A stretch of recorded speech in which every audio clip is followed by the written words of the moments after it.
बाळा, परिस्थिती काही असो, तू हार मानू नकोस, खचून जाऊ नकोस. अरे आम्ही आहोत तुझ्या पाठीशी.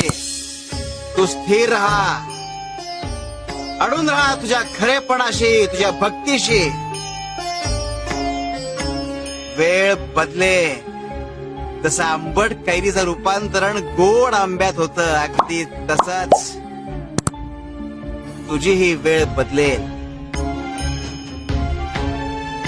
आणि कालिंदी ही काही व्यक्ती नाही, ती प्रवृत्ती, आणि तिची प्रचिती तुला पावला पावलावर येईल. घरी एक होतीच, इथे दुसरी भेटली. आता तुझी कसोटी आहे बयो. शिव हर शंकर नमामि शंकर, शिवशंकर शंभो.